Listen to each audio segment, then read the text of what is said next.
This is the 007 Debriefings. I am Intelligence Officer Wiz. And I'm Weapon Specialist Zero. All right, we got that right the first time. I've been messing it up every single time, so I'm actually kind of proud of myself. As you should, you should too, Zero, although you're not the one that was messing up. All right, we're here for the next mission from 007. That's the fourth. It's the fourth one, correct? Yes, the fourth installment. See, Zero, I messed it up no matter what. God damn it. We're here for the fourth mission for 007 Cinematic Adventures, and that is Thunderball. I have no idea what a Thunderball is. Do you? The only thing that I could probably imagine would be maybe the phenomenon ball lightning, but even then, that's kind of a stretch. You might be right. I think I read that because it has something to do with a nuclear discharge, correct? Kind of like a weird sort of once-in-a-million sort of phenomenon. Just lightning can just sort of show up as a compacted ball, and then it just suddenly blows up, and it has sort of like an EMP-like effect. But again, that's kind of my thought on why the name Thunderball may have been just sort of dreamed up, because it might have been inspired by ball lightning, would be my guess. Yeah. Okay, so we're going to get started on our review and assessment of Thunderball, but before we do that, I just want to note some changes. There are going to be a couple categories that are combined and are eliminated, so I'm just going to go right at with it right now. In terms of the sex appeal category, I'm eliminating that. Not because I don't think it's an important category, but because we kind of repeat the same things in specific categories, like with the Bond girl and with Bond himself. So we're eliminating that right away. And then I'm combining spycraft and action into a category called spy action, which basically just marries everything together. It seems like some movies have more of one than the other. I think it would be better we just combine the two at that point. So with that, Zero, let's get into our mission objectives. And we're going to start with 007 himself, James Bond, played by Sean Connery. I don't know about you, but there isn't much change to Bond here, except he's a little more humorous. Other than that, the charm, the swagger is still there, but it also seems like Connery's version of Bond is starting to wear a bit thin. They found that little niche there, but there's not more there that they can just keep getting more out of. So it's kind of, I don't know if it's like it's running in place, but it just seems like it's starting to go on the downturn. He has a lot more clever punchlines than this one, so it looks like this is where the trope of just Bond saying something witty after, every sort of little victory he gets became a trope and everything. It looks like this is where it finally found its stride. Overall, I'm with you that I feel that Connery's performance, it's fine. Really much hasn't changed, but I mean, it's not like it has evolved further or anything. And you bring a good point about, it almost seems like Connery's sort of stagnating on the role. The interesting thing is just Connery had initially mentioned that he was going to retire from the role, and then the next movie we'll be seeing, he took a break, and then he came back for just one more movie. And then after that, he was kind of out. Right. It's not bad. It's not like a bad performance, but it's just like, okay, we've seen this now 3 times, and there doesn't seem to be much evolution with the character. So it's kind of just stagnating a bit. It's not bad. It's fine, but it's just like, okay, so there's not much more here to mind of this character. I guess the only thing that's interesting is that people are starting to rebuff some of the things that he does. An example is the woman in the beginning where he gets a little too handsy and a little too aggressive, and the girl is like, no. But that's about it, except from the humor, I guess. Yeah, I would say so. Yeah, this is fine. But it's clearly starting to look like Connery is starting to go down hill a little bit as Bond. Moving on, villains. Essentially, Spectre is the main villain of the movie. You get to see number 1, but they obscure him in this movie like they did with From Russia with Love. But I guess the main villain of the film is going to be Emilio Largo, who is number 2, played by Adolfo Celi. He's also okay. I mean, I'm not entirely impressed. He just is not that interesting compared to, let's say, the cunning of Red Grant, or just how deliciously over-the-top and evil Goldfinger was.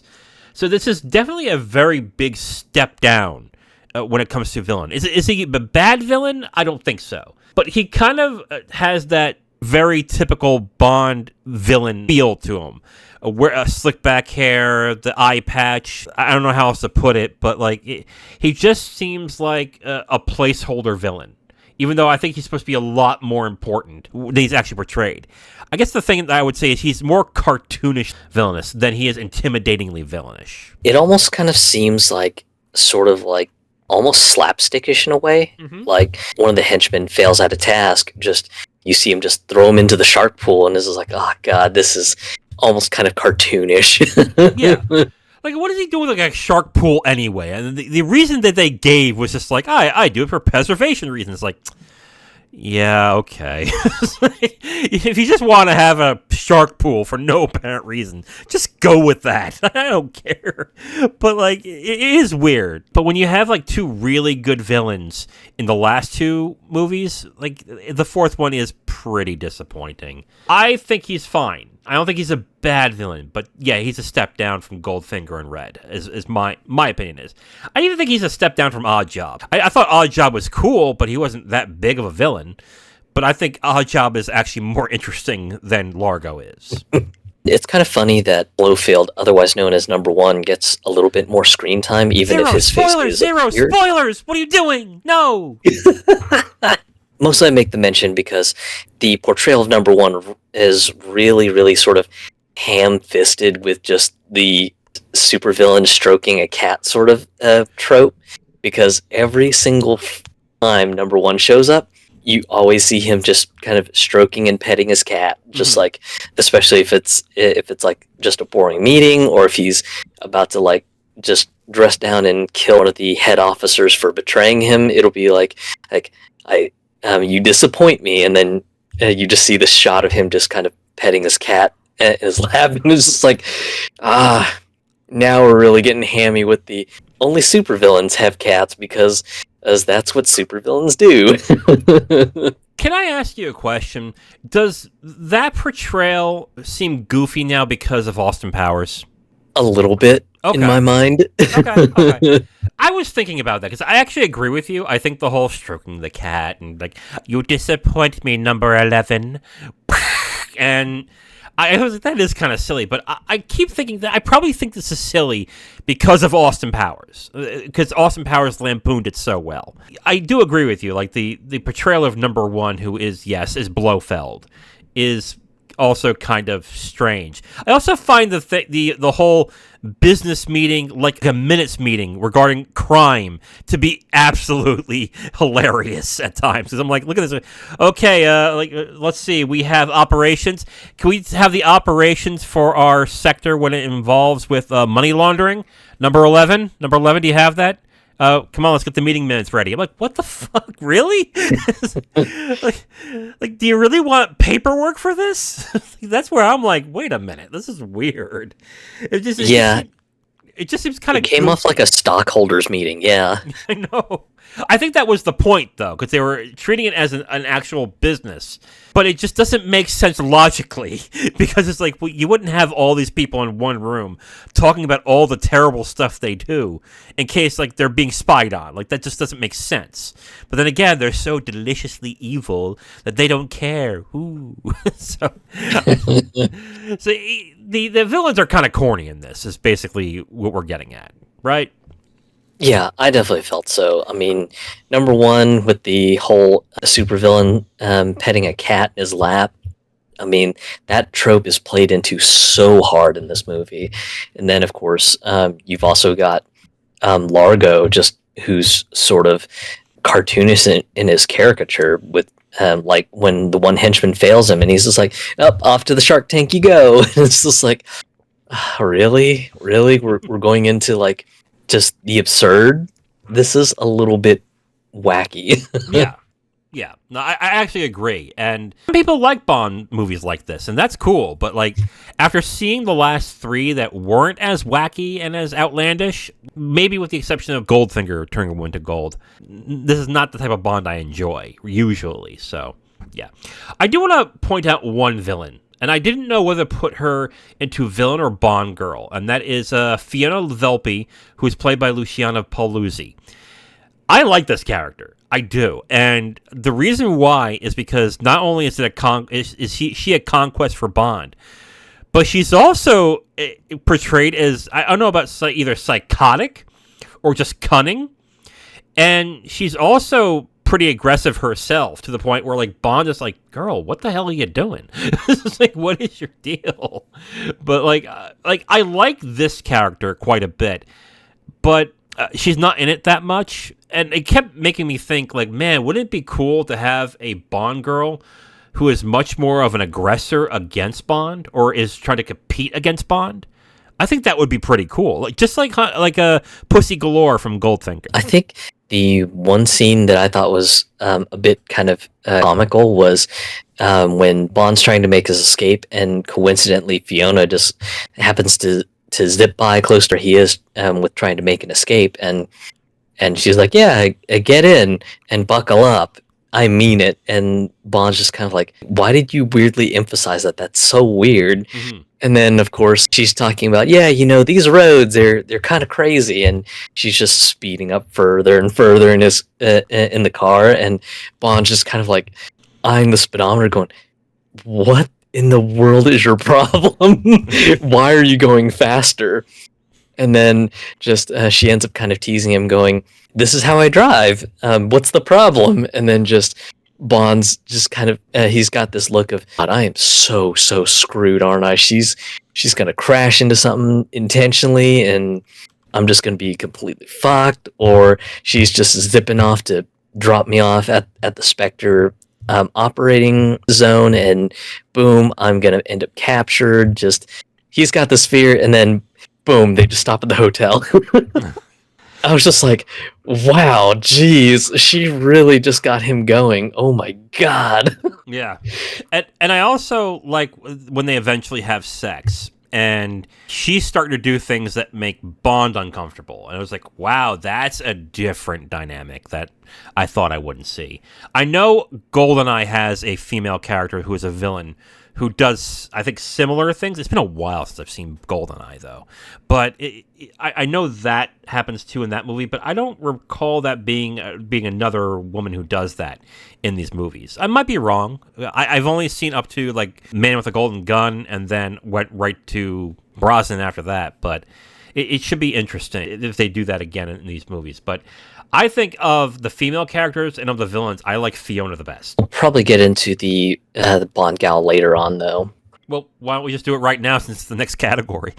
Oh, yeah. True enough. Yeah, let's do it. So, the next one is Claudine Alger playing Domino. Mm-hmm. And Domino is written as Largo's mistress. And that's just sort of like where she's placed in the movie. I think she was okay. Things really didn't change until towards the end with Domino, but her dynamic wasn't very, very well written on how she changes. It's just kind of she's hyper loyal to Largo, and then all of a sudden, just as you had lovingly quoted it in the last movie, Bond's magic penis changes her mind, and then all of a sudden it's just, oh man, this is completely fucked. I am being screwed over by Largo. She then discovers that things ended up just going completely south for her brother and everything.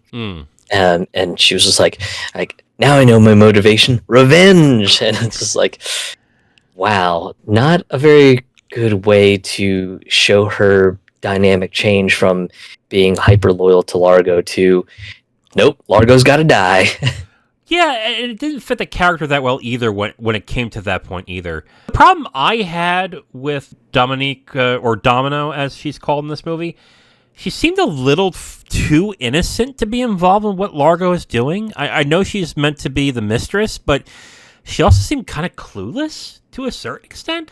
I think she was too well designed to be a damsel in distress in this movie, because you knew throughout the entire film at this point that she was going to be a character that Bond will have to save at some point. Which, to be fair, you could say about Tanya in From Russia with Love, but Tanya also had her own plotline where she was thinking she was being the aggressor or doing something for her country, whereas it just seems like Domino is kind of clueless, which I kind of don't like in this character. She's like a decent foil for Bond because basically she's romantically interesting because Bond plays a protective role on this character. But like, there's not much of the character, I think. I still think like Galore or Tanya is a better character. As is the joke that I keep saying in these debriefings, she's better than Honey Rider, but that isn't saying much. I think she's likable as a side character, but that's kind of a disappointment, though, since it seems like Galore and Tanya made themselves into distinct characters on their own. But this one is just like, she needs Bond. She needs to be around Bond for it to work, and that's kind of a step down, I think. All right, so we'll move on to the next category, which is spy action. So we're just combining the spycraft and the action in this one. This also seemed kind of disappointing. Let's go with the good stuff first. I think some of the shootouts are fun. And the hand-to-hand combat's okay, even though I think they over-choreographed like they did in Dark to Know. I would say that is the positives I have on this movie. Kind of standard. Some of the fights are, like you said, they just seem a little bit stilted or over-choreographed. Yeah. So it's just like, guys, you've moved one step forward and one step back all in the same stroke. Yeah, is that weird? So, like, I remember watching GoldenEye and From Russia with Love, and they improved that. And that's just back to where it was with Dr. No. I was like, why? Why is this? Yeah, it's absolutely confusing. That's just kind of where I am. The gadgets are not too crazy in this one. I think the one thing that is definitely a bit of a step backwards is, once again, the vehicle stuff. Oh my God. In particular, the boats. Oh my God, dude. We have to pretty much state this right off the bat. Yes, we understand this is from the 60s, and this is the tech they had to do this. However, why are the scenes in the background at a much faster speed than the actual action? Did you notice that? I thought that was weird. Yep. What was going on? Like, you know what it reminded me of? It reminded me of like the Mode 7 Super NES games when they would do the background, the foreground moving at the same time, and how fast they move. That's where I was like, why does this remind me of like Pilot Wings, for God's sakes? It was like, Jesus Christ. Yeah, for me, it just looks so bad and so stilted, kind of like in the last film where you had the one scene where Bond was escaping in the Aston Martin DB5, and then just one of the Chinese henchmen in the previous film is being run off with the car and suddenly gets comedically large on the green screen. And that's just how bad the boat scenes were. It's just like, okay, you've got this boat that's out of control. The actors are kind of trying to move like, this is a boat out of control, but they're moving way slower than what the green screen's got. This is the most disjointed and sloppy thing on the planet. How did they just not learn how to just do a better job of syncing things up? Because it just looks so disjointed. Again, people will say, like, this is from the 60s, it's just the way it was back then, which is fine. But on the other hand, it does look really weird when you're watching going, what is this? It's like, it's funny to watch. I agree with you. When I saw that, I was like, what in the hell? But, like, other than that, I mean, the action that has been in these movies before aren't that bad. Like I said, the hand-to-hand combat stuff's not bad. I think the few gun scenes are not bad either. But because these are part of the times, the vehicle stuff is a little weird, but they're not terrible. I will give it that. My biggest negative, however, are the underwater scenes. And this film is filled to the brim with them. Man, are these scenes boring. The underwater sequences, the action just seems off. I guess it's because they're underwater. I guess I just treat underwater sequences like I do with video games too, where if there are sequences underwater, they usually suck. And I just don't like the action sequences. I think the biggest one is the final scene, where you have an army of people going against another army of people, one in orange, one in black, and they're shooting harpoon guns, but you don't see any ammunition on them to see them reload. So it's kind of like, how, and then they fight each other underwater. And the scenes last too long as well. Like, I literally was sitting there going, whoa, this has gone on for a while. This is getting kind of boring. Some of them, I get it, when Bond's trying to determine, just how they're moving supplies and stuff, and he's kind of exploring and trying to get the underside of the boat captured and stuff like that. I was just like, okay, that's fine. I get it. Much like you mentioned, the final fight scene where you've got the U.S. Coast Guard versus Largo's men and everything, that fight scene just felt like it just went on and on and on. much like you also mentioned, it's just so goofy when, you've got both the Coast Guard and Largo's men using spear guns to shoot each other. You don't see them reload. You don't see them, just pulling out another harpoon and just kind of loading it in. It's just kind of boom, one guy shoots, gets a guy, and then all of a sudden, a quick cut to maybe one of Largo's men, and then boom, suddenly they get shot by like some of the Coast Guard.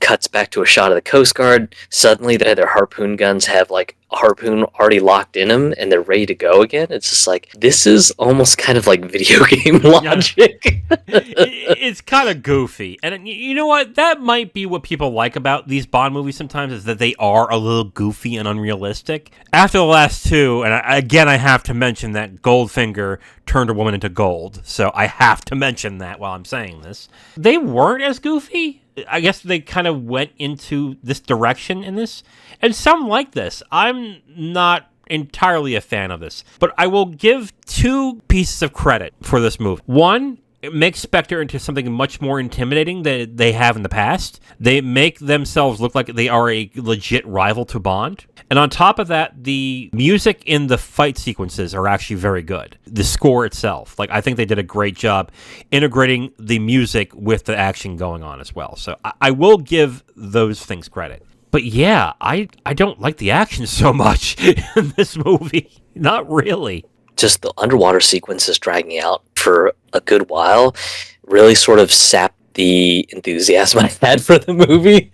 Especially that last fight scene is just kind of, you've got the weird video game logic of just, oh my god, these guys can suddenly reload their harpoons. Oh, they've got a boat with 4 harpoons. And after they fire a set of 4 harpoons, a quick camera cut to some of the Coast Guard guys getting hit with the harpoons, then quick cut back to Largo's men. My goodness, the boat's got harpoons again, and this is a little too goofy. I can only suspend my logic for so much, but that's a little far. Yeah. Action's a step down on this one, I would say. How about you? Yeah, it's a bit of a step down, and okay. I think really it's between both the underwater sequences and then the goofy green screen stuff going on with the boat stuff.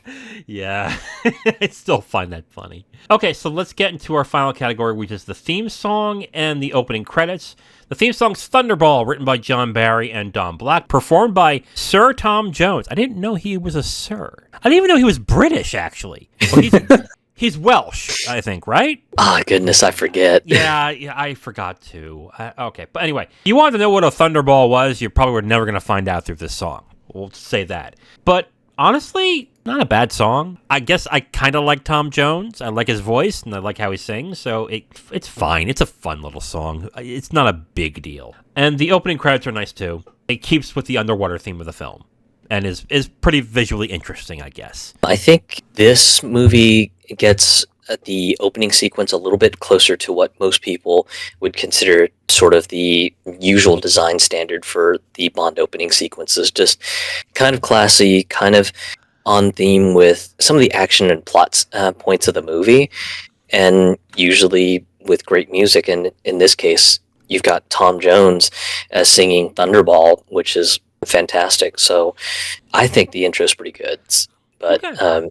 Some people may feel differently because it's like, oh, God, Tom Jones, no. So, yeah. All right, Zero, mission accomplished for Thunderball. Yeah, I'd most certainly say so. It's a fine movie. It's not a great Bond movie, but it's not a terrible one either. It's just kind of right square in the middle. I agree. I would give a mission accomplished too. I think it's a fun movie, but it is a sizable step down from Russia with Love and Goldfinger in a number of ways. There's more humor in the movie in that case, but I think the action's kind of disappointing. You might disagree if you like the underwater sequences, but to me, I think that's disappointing. It's fun to kill a few hours, I would say, but it's definitely not something that I would put up on the top Bond films. Overall, it's fine. It's a fun movie, but it's just not anywhere near the quality of the last two. is what I would say. So I agree, mission accomplished for Thunderball. Now, if you want my full review on this movie, you can go to my website at IamTheWiz.com. You'll have my full written review right on the site, along with a link to the video that has this review that you've just listened to. All right, Zero. So for our next 007 debriefing, we are going to look at the Cold War conspiracy running afoot in what movie? You Only Live Twice, Yes. from 1967. That's right. We're going to watch You Only Live Twice. Tune in next time where we review You Only Live Twice. I am The Wiz. And I'm Zero. Talk to you guys next time. Bye.